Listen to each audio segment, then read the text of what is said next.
YouTube நேயர்களுக்கு நடிகர் பேரரசர் எம்ஜிஆர் கலைக்குழு சார்பில் எனது வணக்கத்தை தெரிவித்துக் கொள்கிறேன். இன்றைய தினம் நான் பார்க்க போவது மக்கள் திலகத்தின் வெற்றி படங்கள் எல்லாம் தொடர்ந்து ஓடிக்கொண்டே இருக்கும். முதல் வெளியீட்டில் ஓடியது போக அதைத் தொடர்ந்து அந்த வெளியீடுகளிலும் ஓடிக்கொண்டே இருக்கும். அதனுடைய விவரங்கள் ஒரு சிலவற்றை நான் இங்கே பகிர ஆசைப்படுகிறேன். சென்னை நகரில் நாடோடி மன்னன் பாரகனில் 133 நாட்கள் ஓடிச்சு. அதுக்கப்புறம் தொடர்ந்து சன்னில் வெளியாகி 77 நாட்கள் தொடர்ந்து ஓடி மொத்தம் 210 நாள் ஓடிச்சு. 210 நாள் ஓடி அது ஒரு வெள்ளி விழா படம் ஆனது. ஷிஃப்டிங்கில் ஒரு வெள்ளி விழா கொண்டாடியது நாடோடி மன்னன். இது போன்ற படங்கள் நிறையா. அடுத்தது பார்த்திங்கன்னா நல்ல நேரத்தை எடுத்துக்கோங்க. நல்ல நேரம் சேலத்தில் ஓரியண்டலில் ரிலீஸ் ஆச்சு. 126 நாட்கள் ஓடிச்சு. 126 நாளுக்கு ஓடினதுக்கு அப்புறம் ஷிஃப்டிங்கில் ராமில் தூக்கி போட்டாங்க. 31 நாள், அங்கேயும் 31 நாள் ஓடிச்சு. அதுக்கப்புறம் சித்தேஸ்வராவில் போட்டாங்க. 35 நாட்கள் தொடர்ந்து ஓடிய நாட்கள் 192. 192 நாட்கள் ஓடி அதுவும் ஷிஃப்டிங்கில் வெள்ளி விழா ஓடின படம் தான் நல்ல நேரம். எங்கள் வீட்டு பிள்ளை திருநெல்வேலியில் லட்சுமியில் ரிலீஸ் ஆச்சு. 149 நாட்கள் ஓடி விழாலாம் எடுத்தாங்க. எம்ஜிஆர், சரோஜதேவி, ரத்னா எல்லாருமே மேடை ஏறினாங்க. அதுக்கப்புறம் அந்த படத்தை தூக்கி அசோக்கில் தூக்கி போட்டாங்க. பாளையங்கோட்டை அசோக், திருநெல்வேலி தான், திருநெல்வேலி 2 அசோக் 28 நாள் ஓடிச்சு. தொடர்ந்து ஓடிய நாட்கள் 177. அதுவும் ஷிஃப்டிங்கில் வெள்ளி விழா தான். நாடோடி மன்னன் சேலத்தில் நியூ சினிமாவில் 147 நாட்கள் ஓடிச்சு. அதுக்கப்புறம் அங்கேருந்து ஷிஃப்டிங் சித்தேஸ்வராவில் 35 நாட்கள் தொடர்ந்து ஓடிய நாட்கள் 182. சேலத்திலையும் நாடோடி மன்னன் ஷிஃப்டிங்கில் வெள்ளி விழா ஓடிச்சு. அதற்கப்புறம் நம்ம பார்க்க போனால் கோவை மாநகரத்தில் மாட்டுக்கார வேலன் இருதயால் 144 நாட்கள் ஓடிச்சு. அதுக்கப்புறம் ஜிபியில் 32 நாட்கள் ஓடி 176 நாட்கள் ஓடிச்சு. தொடர்ந்து ஓடின நாட்கள் 176. அதுவும் ஷிஃப்டிங்கில் கோயம்புத்தூரில் வெள்ளி விழா ஓடின படம் மாட்டுக்கார வேலன். ஆக ஒவ்வொரு படங்களும் மக்கள் திலகத்தின் வெற்றி படங்கள்லாம் தொடர்ந்து ஓடிக்கொண்டே தான் இருக்கும். அடுத்தபடியாக நம்ம பார்க்க போகிறது என்ன படம்னா உரிமைக்குரல் மதுரையில் சினிப்பிரியாவில் 200 நாள் ஓடிச்சு. 200 நாள் ஓடிய மகத்தான வெற்றி படம். மதுரையில் 200 நாள் ஓடின படங்களில் உரிமைக்குரல் எம்ஜிஆருக்கு 2வது படம். மினிப்பிரியாவில் ஒரு 29 நாட்கள் சேர்ந்து மொத்தம் 229 நாட்கள் ஓடிச்சு. தொடர்ந்து 202 காட்சிகளும் ஹவுஸ்ஃபுல்லாச்சு. மதுரை நகரத்திலே அதிக வசூல் பெற்ற படமும் அதுதான். 7 லட்சத்துக்கு மேலே வசூலாச்சு. அடுத்தது திருநெல்வேலி மாநகரத்தில் எடுத்துக்கிட்டிங்கன்னா நீதிக்கு தலை வணங்கு சென்ட்ரலில் 79 நாட்கள் ஓடிச்சு. 79 நாட்கள் ஓடிச்சு. அதை தொடர்ந்து அசோக்கில் 21 நாள். அதையும் சேர்த்து பார்த்திங்கன்னா ஓடிய நாட்கள் 100 நாள் வரும். 100 நாள் ஓடின படம் நீதிக்கு தலை வணங்கு. இதே மாதிரி நல்ல நேரமும் அப்படி தான். சென்ட்ரலில் 84, அசோக்கில் எல்லாம் சேர்த்து 100 நாள் தாண்டிச்சு. அதெல்லாம் நான் குறிப்பிடலை, நிறையா இருக்குது.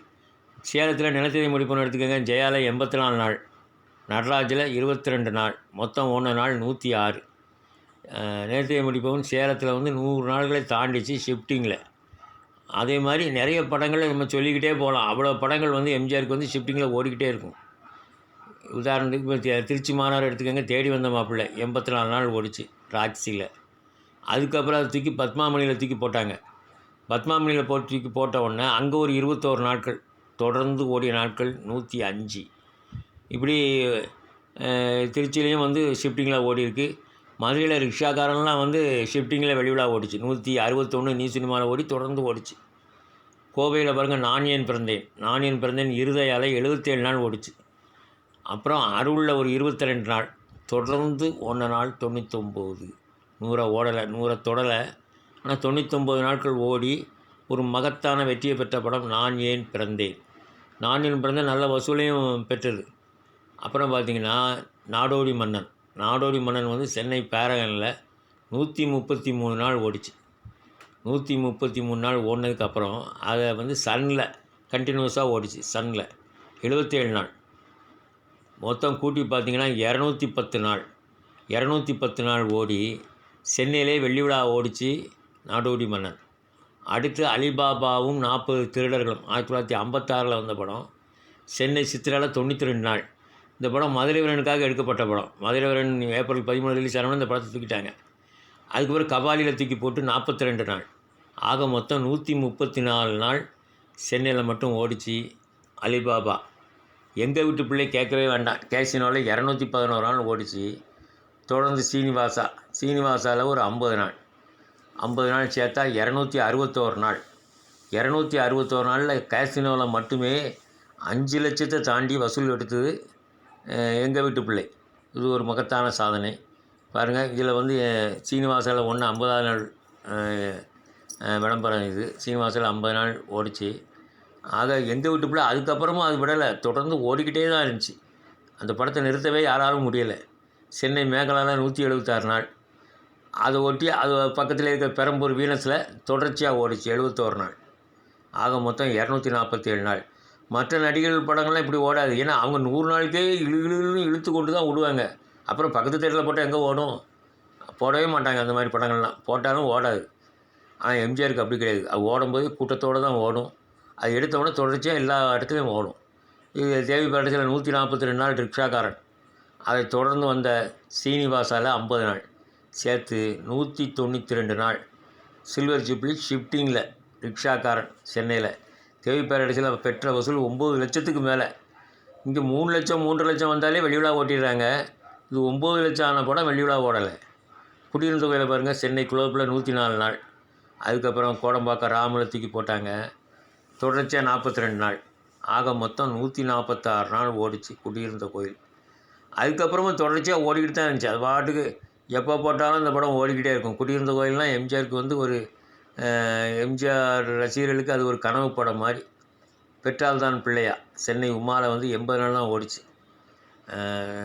80 நாள் உமாவில் தொடர்ச்சியாக வில்லிவாக்கம் நாதமுனிங்கிற ஒரு தேட்டரில் தூக்கி போட்டாங்க.